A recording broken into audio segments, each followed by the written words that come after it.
Mercedes, il y a deux porte-étendards. Il y a bien sûr la classe S qu'on connaît tous, la limousine de grand luxe en version thermique, et désormais il y a son pendant électrique, le QS. Alors évidemment, il s'agissait ici de frapper un grand coup dans le monde de l'électrique, et notamment pour marquer les esprits face à des gens comme Tesla ou Audi avec l'e-tron ou Porsche avec la Taycan.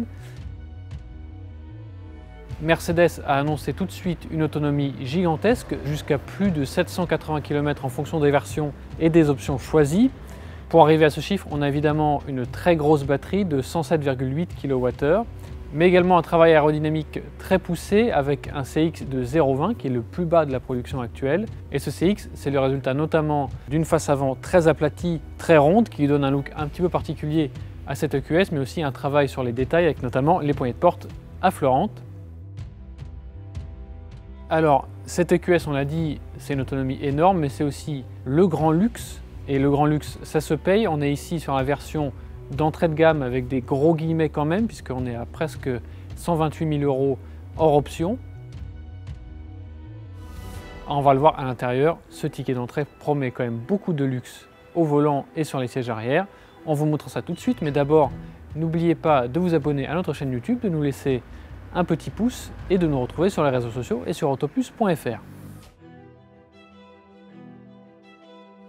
Alors à bord de cette Mercedes EQS, sans surprise, c'est le grand luxe et ça commence par cet écran que Mercedes appelle Hyperscreen et qui fait 1,41 m de large. Évidemment, dès qu'on rentre dedans, c'est l'effet science-fiction, c'est l'effet waouh. On a l'impression d'être vraiment dans un concept car d'il y a à peine 2 ou 3 ans. Alors la première chose à savoir sur cet Hyperscreen, c'est que ce n'est pas un écran mais 3 écrans distincts. Celui du milieu fait 17,7 pouces et les deux des côtés font 12,3 pouces chacun. Et en fait, leurs fonctions sont assez distinctes puisqu'on a un combiné d'instruments numériques très classique, alors très paramétrable avec la navigation, la consommation d'énergie, vraiment absolument tout ce qu'on peut imaginer sur un combiné. Et à droite, un écran qui est vraiment dédié aux passagers avec quelques informations de navigation, mais aussi la possibilité de voir des films ou d'écouter de la musique. Et d'ailleurs, pas question pour le conducteur d'être distrait par le film qui est sur l'écran de droite puisque celui-ci sera désactivé automatiquement si la voiture détecte que le conducteur regarde vers l'écran de droite. L'écran central, eh bien, c'est évidemment le clou du spectacle, entre guillemets, puisqu'on l'a dit, 17,7 pouces, c'est énorme. On a toutes les informations de navigation, on a une vraie carte en 3D avec du satellite. Et cette carte, elle peut aussi repérer les stations de recharge et calculer un itinéraire en fonction de l'état de votre batterie et de l'état de charge que vous souhaitez avoir à votre point d'arrivée. Donc ça, c'est très bien fait. Finalement, encore peu de gens le font sur le marché, à part Tesla et son fameux réseau de superchargeurs.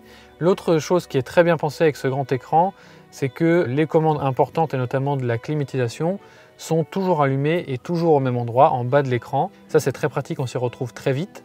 Mais l'autre chose à savoir sur cette Hyperscreen, qui est donc le clou du spectacle, c'est que sur cette Mercedes EQS 450+, qui est donc pour l'instant le premier niveau de l'EQS, eh bien, il est en option et l'option coûte 8 000 € quand même.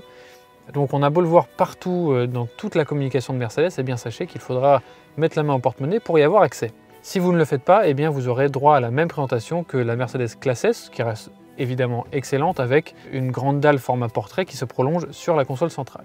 Pour le reste, eh bien évidemment, on a le droit à ce qui se fait de mieux chez Mercedes en termes de matériaux, avec du cuir partout, des matériaux de grande qualité, des assemblages quasiment parfaits. C'est très difficile de trouver mieux, quel que soit le prix sur le marché actuel aujourd'hui. L'ergonomie est également très bien pensée, les sièges sont ventilés, ils sont chauffés, ils sont massants, les commandes tombent sous les mains. On a 2 palettes derrière le volant pour gérer la régénération en roulant, mais ça on en reparlera tout à l'heure quand on sera au volant de cette EQS. Quelques très légers points décevants à l'avant de cette EQS. D'abord les bus d'aération qui sont certes très jolis à l'œil, mais quand on y touche, eh bien, ça fait un peu plastoc. Mais finalement, on ne les touche pas très souvent, donc c'est pas très grave. Également beaucoup d'espace de rangement. On profite évidemment de la taille gigantesque de cette EQS. Donc il y en a dans la console centrale ici, sous la coudoir aussi, et un grand espace sous le tableau de bord si vous avez des sacs à main ou ce genre de choses à ranger. On passe tout de suite à l'arrière pour voir si cette EQS est digne de la classe S pour l'accueil des occupants arrière.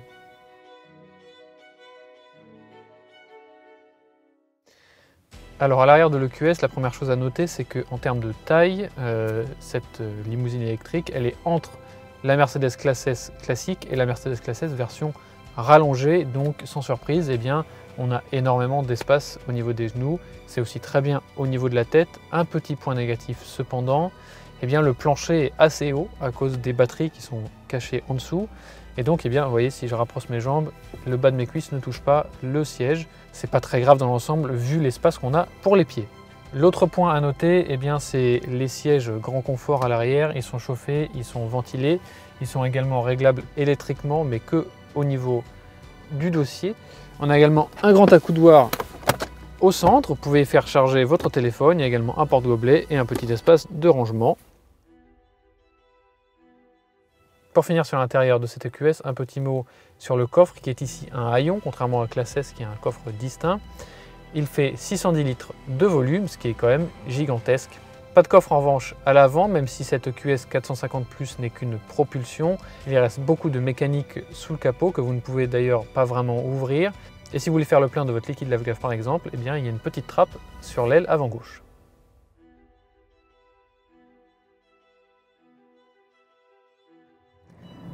Alors au volant de cette EQS, sans surprise, ce qui marque immédiatement, c'est le grand niveau de confort, comme dans une Classe S d'ailleurs. On a évidemment les suspensions pneumatiques guidées par une caméra, donc cette impression vraiment de flotter au-dessus de la route, quelles que soient les imperfections et quelle que soit la vitesse. Très agréable, et évidemment le caractère très doux et sans vibration de l'électrique lui va comme un gant.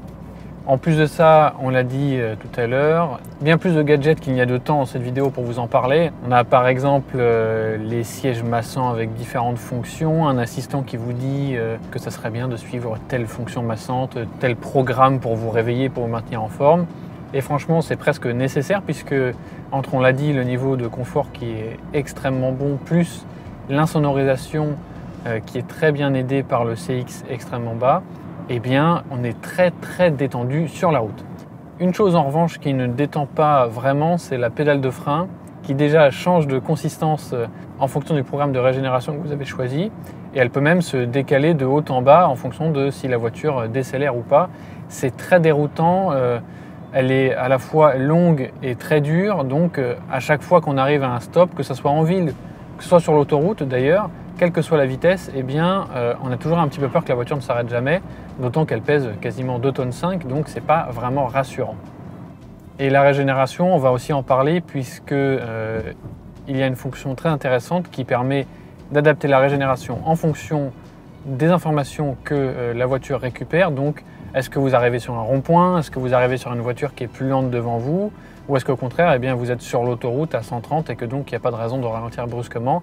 Donc sur ce mode de régénération automatique, le freinage de la voiture sera variable en fonction de la situation, ce qui est un petit peu déroutant au début, si vous êtes en conduite dynamique par exemple, mais le résultat, on s'y fait très vite et ça permet de recharger un petit peu les batteries sans se prendre la tête.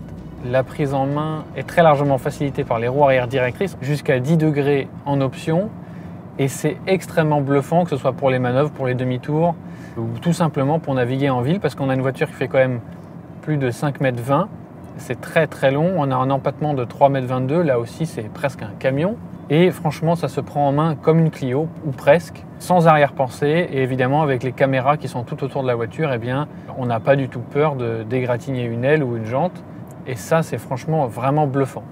On va finir cet essai en parlant de l'autonomie et là aussi on est dans le royaume de la détente puisque on l'a dit, Mercedes annonce jusqu'à plus de 780 km d'autonomie. Alors dans la vraie vie, comptez plutôt autour de 600. Aujourd'hui il fait très froid, on a fait beaucoup de manœuvres en ville et donc on est un petit peu en dessous de ça, mais largement plus de 600 km ça semble faisable sans nécessairement faire de l'éco-conduite et donc vraiment pas de souci à se faire pour la plupart de vos voyages, même assez loin. D'autant que cette Mercedes EQS, elle peut charger jusqu'à 200 kW. Mercedes annonce d'ailleurs jusqu'à 300 km récupérés en seulement 15 minutes de charge. Donc le temps de s'arrêter sur l'autoroute à une aire Ionity pour prendre un café et vous êtes reparti jusqu'à l'autre bout de la France. C'est franchement au niveau de Tesla, voire mieux. C'est bien aidé parce qu'ici on est sur la version d'entrée de gamme, alors encore une fois avec des gros guillemets puisqu'on est sur une voiture à presque 128 000 € quand même. Mais c'est la motorisation 450 Plus qui fait 333 chevaux avec un seul moteur à l'arrière et c'est avec celle-ci qu'on obtient les plus grandes autonomies. 333 chevaux pour 2,5 tonnes, vous allez me dire est-ce que c'est vraiment suffisant? Et bien honnêtement, vu qu'il y a énormément de couples, les accélérations sont vigoureuses. On est à 6,2 secondes officiellement annoncé par Mercedes sur le 0 à 100 km/h, donc largement suffisant.